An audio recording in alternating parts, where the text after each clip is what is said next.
How's it going, everyone? And this is something that a lot of us saw coming from a mile away, but when it was announced last year that New World would be ceasing content updates and there would be no new seasonal updates and things of that nature, when it was announced last year that New World would be ceasing content updates and seasonal updates and things of that nature, however, they softened the blow a little bit by saying, hey, the game's still gonna be playable in 2026.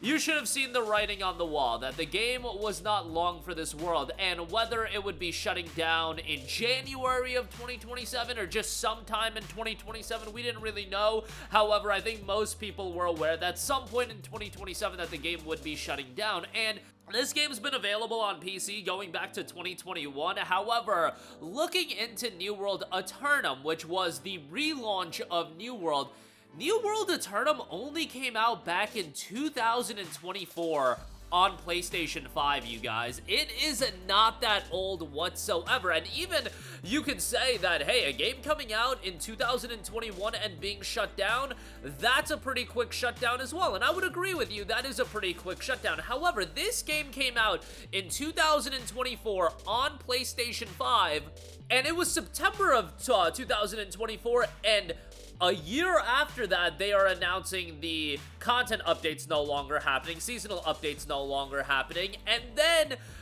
2 years after that, the game will be getting shut down. It's like 2 years and change, but this has to be one of the quickest shutdowns for a premium game. And let me reiterate that it is a premium title that people spent $50 on this game, and in actuality, this game was available on PlayStation Plus Extra. I don't know if it's still available on Plus Extra. They've since delisted the game, and we'll talk about that as well. This was a game that people spent $50 on just a couple of years ago. Not even a couple of years ago, 15 months ago. People were buying this game in September of 2024, and now it's shutting down. Look, it's one thing where a free-to-play game shuts down, and even then, free-to-play games, generally speaking, people are spending money on the microtransactions, and that getting lost in time is also unfortunate, but this was a game that people spend a premium price point on, and it is still shutting down with no offline component. Now, they put out an official statement. A few months ago, we shared with you, our valued community, that no additional content would come to New World Eternum after the Nighthaven seasonal update. We also said more details on what's happening next, alongside other essential information would soon follow. Today, we're here to share updates and provide transparency on where the game goes from here. New World Eternum will be officially taken offline from all platforms on January 31st, 2027. Now, they put this post out yesterday, and they just said on January 15th, the title will be delisted and no longer available for purchase. Now, I don't think anybody was rushing out to buy New World Eternum just because everybody kind of knew that the game was going to be getting shut down in the relative near future. However, delisting the game the day the post came out, I always like to get a little bit of a heads up, and why not? Why not put the game on sale for $1.99, $2.99, make a little bit of money, make it abundantly clear that the game is going to be shutting down. I don't know, like put it on the banner picture for the game just so people know that if they buy the game, it's shutting down soon. Why not do that? Because some people would like to experience a game like this if they know that it's going to be shutting down forever. And it's not like New World always had a negative reception. No, there's a lot of people that had a great time with this game, and still, even if it had a negative reception, guess what? There are always going to be people that end up enjoying a game, and why not offer the option, especially because I think a lot of people would just find it fascinating to experience a game that's about to shut down, especially a game that was published by Amazon Game Studios. You know, an entity like Amazon, people would want to experience something like that, and a little bit of a heads up and heavily discounting the game, I think, is always the better route to go.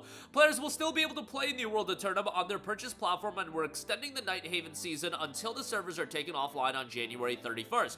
We want to thank the players for your dedication and passion. We are grateful for the time spent crafting the world of Eternum with you. Together, we built something special. While we are saddened to say goodbye, we're honored that you were able to share so much with the community. It has been our pleasure to work on New World Eternum and evolve this unforgettable adventure with you all. We look forward to one more year together and giving this fantastic adventure a send-off worthy of a legendary hero. From the bottom of our hearts, thank you for sharing this world with us. Look, it is what it is on the developers. It's not like the developers have a decision in terms of when to shut this game down. This is absolutely an Amazon decision, and that's the part of it that's kind of insane to me. Amazon has, I'm not gonna say endless money, but they got a lot of money. They got a lot of money, and yes, New World Eternum may be a bit of a money pit, but how much money are you really spending on keeping the servers alive in this case of this game where people did spend $50 on it? Maybe it was $40. It wasn't expensive. It was 50 or 60 bucks, I'm pretty sure. I don't think it was 40. It was like $50, and just keep the servers alive for a couple more years. You know, it's one thing on PC when this game came out initially in 2021, but you decided to release the game on PlayStation 5 and Xbox Series. I feel like at that point when you make that decision and you drop the game in September of 2024, I say you owe it to the audience.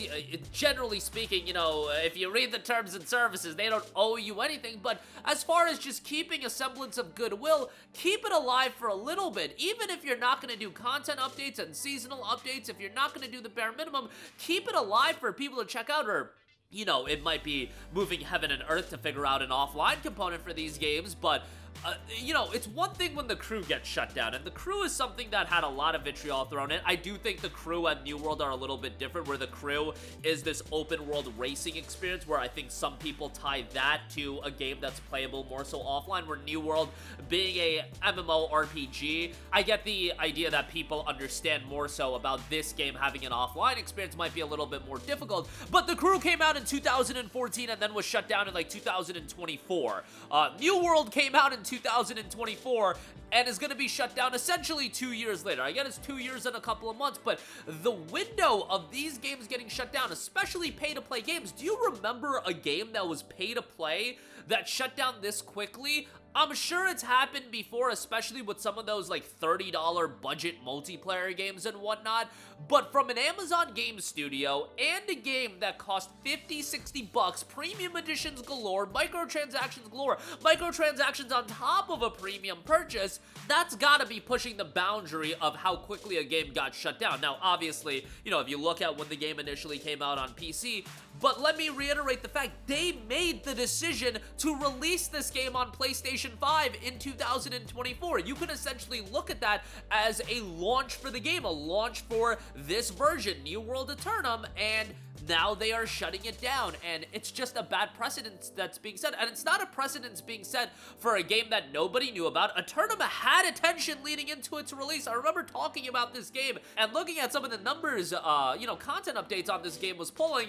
There was definitely some interest in this game, and ultimately the interest isn't sustainable. Y'all know how the story is with a live service game, but if you sell a game for 50, 60 bucks, and then it ultimately shuts down only 2 years later, ceasing content updates, I can see people criticizing that as well, but then shutting down the game, essentially making this game a digital coaster, I could totally understand why people should have vitriol towards that. If this was a case of New World, okay, it came out in 2021, you rebranded it as Eternum in 2024 on consoles as well, and the price kept getting discounted and discounted, I can at least understand that a little bit more since the game had a half decade or whatever of being alive. In this case, 2 years, and guess what? Through the course of 2026, you can still buy Marks of Fortune, and in fact, if you look up New World right now in the PlayStation Store, you can't buy the game, but you know what you can buy? You can buy the microtransactions, so certainly they'll keep selling you that until July, and you won't be able to get any refunds on that. You won't be getting a refund on the game either.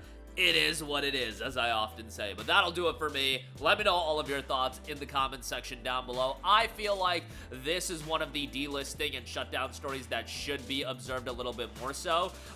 You know, on the PC side of things, given that the game was available for 2021, I can understand to an extent, why it's going to be pushed to the side a little bit. On consoles, given the game dropped in 2024 at a premium price point, I don't think I could really let this slide on that instance, but that'll do it for me. Let me know all of your thoughts in the comments section down below. Sound off there. Thank you for watching, and goodbye.